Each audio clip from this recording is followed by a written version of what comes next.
गुन्हा दाखल झालाय, पण त्यांच्यावर नाही, माझ्यावर. अ, हे अपेक्षितच होतं. त्यांना साधी नोटीसही नाही आणि माझ्यावर जरा खाली घ्याल प्लीज, जरा प्लीज. नाही नाकात जाईल. नाही. तर गुन्हा दाखल झालेला आहे आणि जसं मी सांगितलं हे अपेक्षित होतं. याच्यात काही नवीन नाही. मी परवा देखील आपल्याशी बोललो आणि अजून ज्यांच्या घरात पैसे सापडले, त्यांना साधी नोटीस नाही. त्यांना साधं पोलिस स्टेशनमध्ये बोलवलंही नाही आणि आम्ही तो गुन्हा पकडून दिला. हा आमचा गुन्हा झाला. बघा कसं चाललंय ते. माझी काही हरकत नाही. पण जी कलमं लावली गेली, ज्या लोकांना म्हणजे आरोपी केलं गेलं माझ्यासहित, ज्यांनी कॅमेरा पकडला होता ना, त्याला पण आरोपी केलाय. काय म्हणणार आपण याच्यामध्ये? सांगण्यासारखं दुसरं आता काय राहिलेलं नाही. आम्हाला हे अपेक्षितच होतं आणि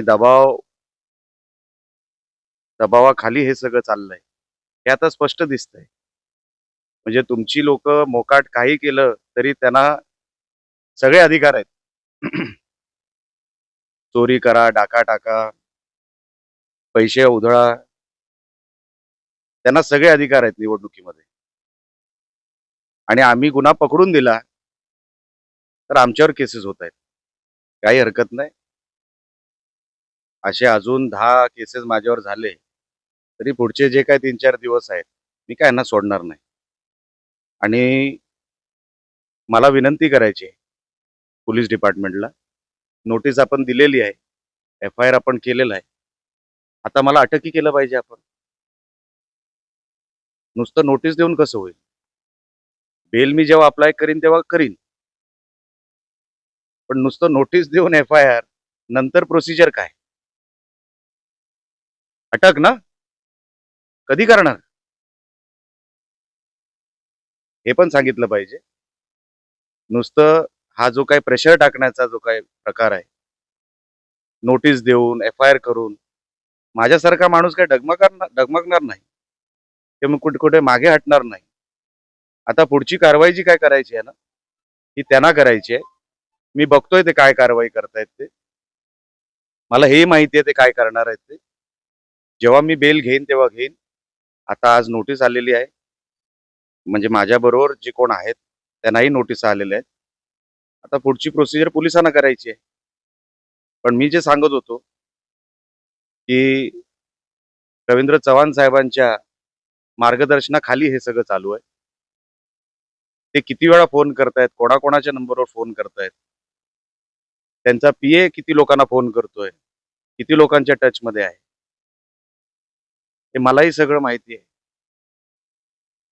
पण त्यांना जर वाटत असेल मी हे सगळं म्हणजे ह्या सगळ्या प्रेशरला मी बळी पडेल, तर अजून त्यांनी मला ओळखलेलं नाही. ही फक्त सुरुवात आहे. तुम्ही जर थांबवलं नाही, अजून हे बरंच टोकाला जाणार आहे. तर कोणती कलमं लावण्यात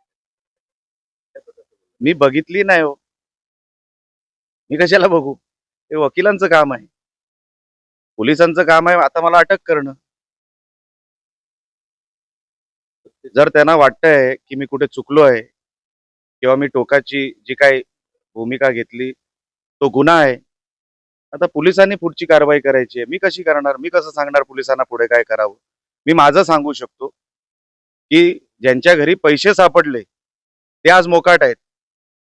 त्यांना कसली नोटीस नाही. त्यांना कसलेही बंधन नाही आणि बंधनही माझ्यावर टाकली जात आहेत. याच्यावरूनच लक्षात येतं, की आज कुठल्या स्तराला जाऊन ही निवडणूक त्यांनी ठेवलेली आहे. पण असं किती जरी अन्याय तुम्ही केलात, किती जरी तुम्ही आम्हाला दाबायचा प्रयत्न केलात, पण आम्ही काय तुमच्या ह्या कुठल्याही प्रेशरला भीक घालणारी लोकं नाही. तुम्ही करा तुम्हाला जे काय हवंय.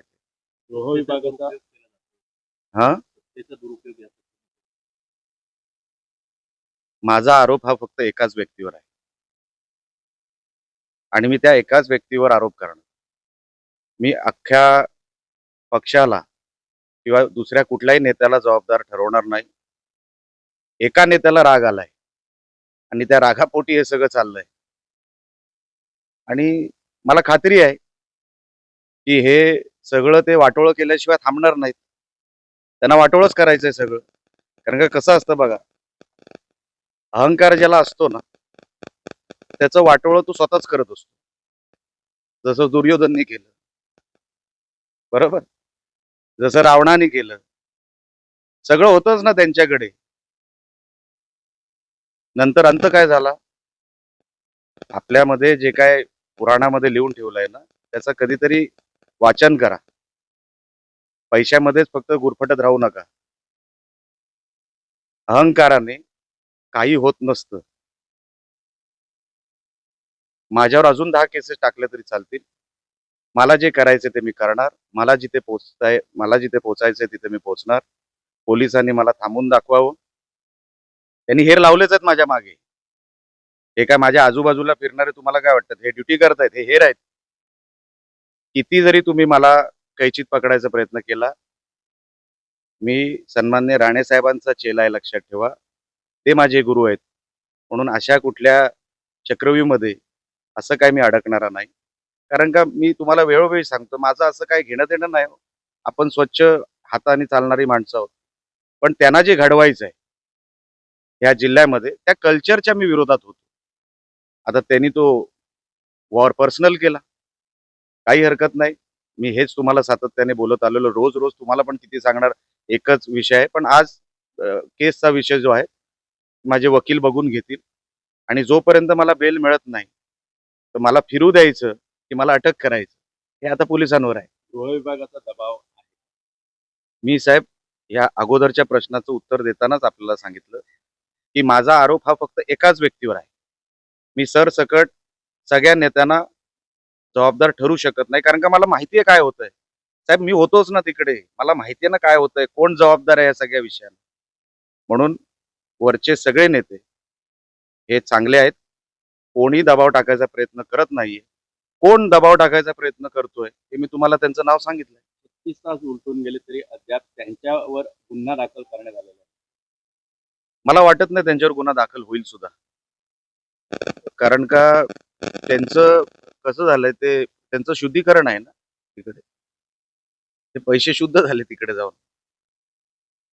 आम्ही पाप केलंय तिकडे जाऊन असं वाटायला लागलंय. आणि त्यांचे शुद्धीतले पैसे म्हणजे शुद्धीकरण झालेले पैसे हे आम्ही जनतेसमोर ठेवले, तुमच्या समोर ठेवले. आम्ही पकडून दिले. हे पाप आमचं झालंय असं मला वाटायला लागलं. पण जनता सगळं बघून आहे, सगळं कळतं. येणाऱ्या रिझल्टमध्ये हे सगळं करून सुद्धा जर भारतीय जनता पक्षाचे उमेदवार सगळे आपटले, पडले, तर तुम्ही आश्चर्य वाटून घेऊ नका.